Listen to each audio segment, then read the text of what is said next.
Hello everyone and welcome back to my channel. My name is Sofia and I'm a first year medical student who just finished her exams at the Deakin University, Australia in Geelong. So today we are talking about honors. So why do you need honors degree and what good does it make for you? So anyways, let's roll. So honors degree stands for honoring, and it's a 1 year course that only exists in Australia. And I think New Zealand as well, but it's most specifically to Australia. So it's basically not a research, it's not master's, it's not PhD, it's something in between because it's short, it's just 1 year where you are doing the research. So it's basically a research year for those students who have finished science degrees. So you can get honors of science, you can get honors in biomedicine as a continuation of your degree. For example, a lot of my friends who finished biomedicine, bachelor of biomedicine, they went on to do honors degree later, and I'm gonna talk to you about why. So, why would people go and do honors instead of doing 2 years of masters and then PhD?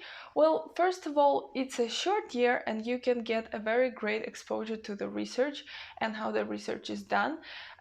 You directly signed into you are directly connected to the researcher and you go into the labs and you get exposed to the research from the start. So how it happens is you get to pick your own subject of interest, and I was actually considering doing honors early on before medical school. And you can pick any subject. Neuroscience, I was looking specifically in neuroscience. You can pick cellular biology, but even if you're not doing biomedical sciences, for example, something to do with engineering, they can also take honors year and research in their specialty in STEM cell. So next, what I wanted to talk about is why would also people want to do honors year. Well, the second reason is that when you do honors degree, it can add up to your overall GPA from the university. So as I was telling to you about, when you get into medical school, your score, your GPA is very important. And by doing honors degree, you're basically doing one more year of your degree, which means you can earn more marks and they will be added to your first degree. And you can apply with this score to the University of Medicine, to the medicine course. So a lot of medical students, a lot of biomedical students who finished biomedicine went on to do honors just to gain more marks in order to increase their GPA.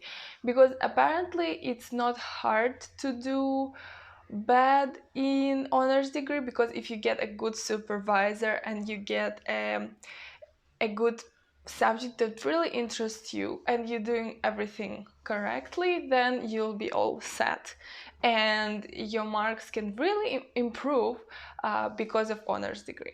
So that's the second reason why people would do honors. And thirdly, some of my friends didn't to have honors degree just because they weren't sure if they want to do research later and they wanted to try and see. And that's a great way to see if research is for you, because the whole year you're focusing on research and all you do is basically research.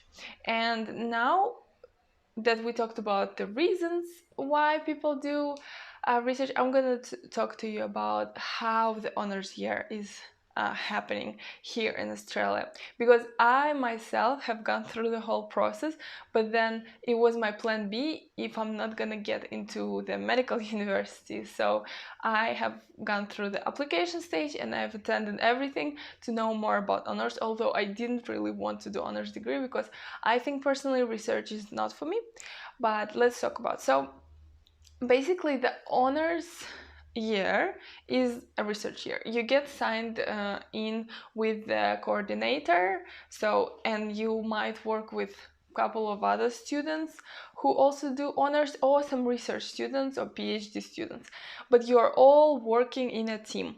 And sometimes you can be the only honors student, sometimes there can be other students. And my tip to you is to find a group project where you won't be the only one, because when you have some students that you can ask questions and you can hang out together, it's just more easier and fun to go through the research project if you're just the only one and your coordinator. So pick that wisely. Ask your supervisor, who else is going to be in my group, who else, and how many students, and yes. And then one important tip for you, not only ask supervisor that, but also ask the supervisor their student numbers, so that you can ask the students about the supervisor. Because when you first meet the supervisor, and I didn't talk about it yet, but in order to get, when you get when you choose your project that you want to work on, there is always email of the supervisor. You have to contact them directly, you have to email them and ask for a coffee, and then talk about this project before signing up, because the supervisors will have to have all the people's application, and they won't remember if they didn't meet you in person and if you just sent them email. So you have to have a one-to-one conversation with them about the project that you want to enroll in. So yes. So you, second, my tip is ask the supervisor other students' details and meet with the students, or text the students, or call them. You don't have to meet them in person if you don't have time, and just ask about the honors year and ask about how the supervisor was with them last year. For example, if you ask the past students, and how harshly the supervisors marked their project, because you would have to submit a thesis in the end of your honors year, and this is how you will be graded. So yes, so whether the supervisor is harsh or not, because he will decide what to give you. And although some supervisors might be very nice and want all their students to succeed because they understand that you want to increase your mark because of medicine, so I'm gonna help you and give you a good mark. But some supervisors don't like that students go into honors just because of increasing their marks. So it depends on the person, and you need to understand whether to share that information or not. Because when I was going through the interview stages with supervisors, I not always did I tell them about medicine, because you kind of feel whether the person is open to that conversation, because some of the supervisors are full-on researchers and they don't want someone who is like flaky and just doing research because they need to, not because they're passionate about it. So it's tricky. Yeah, no one tells you what the supervisor, how the supervisor is, unless you ask other students and get to know them better, because students between students is easier if you know. So that's on. And I talked about thesis, that you have to submit thesis, but not only will you have to submit thesis, you will also have different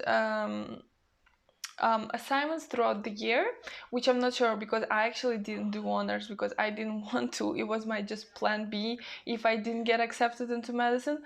So I didn't want to do honors, but yes, I'm sure you get graded by other assignments and throughout the year, but your main mark comes from your thesis and you have to submit it in the end of the year. Although not projects have that. I don't think all projects can last up to a year and then you submit a thesis, but with most of them it's like that. And also important consideration to talk about, I think, is that when you choose the research, think about which kind of research you want, not only in terms of the field, but also whether it's a dry lab or wet lab. So dry lab is when you're working on your computer and you're not directly doing the research itself, like for example, not using petri dishes, you're not in a laboratory, you're doing like data collection, data analysis, all those Excel statistical stuff. Whereas the wet lab is the opposite. It's the laboratory, it's the practical experiments, it's hands-on. So think about whether you want that or that. It doesn't specifically state on the project. You can't really know what you're gonna do, but ask your supervisor about that. Next is contact hours. So ask your supervisor about the contact hours and what do they expect from you in terms of attendance, because some of the supervisors are super chill with students to come for half a day, but some supervisors expect students to be in the lab for Monday to Friday from 9 to 5. And you have to ask directly of the supervisor, because of course you might have other work commitments, you might be studying for GAMSAT, you might be working part-time, and you have to find something that fits you perfectly for this year. Although it's a year, but it's 1 year, and the research is difficult. You would need to commit to it. It's not like easy peasy lemon squeezy. You would have to commit to it and do well, because you also, for whatever reasons you want to do, you want to succeed in it, yes, and also you're paying money for it. It's not like free or anything. It's 1 year of education. So I think that you would have to ask that as well. So that is my tip. Ask about contact hours. And what else? I think that's all pretty much. Yeah, I think I told you everything. Nothing else comes to mind. So hopefully that was useful. If you have any questions, please ask in the comments below. I'm always responding. And like and subscribe if you like my new hair. And bye!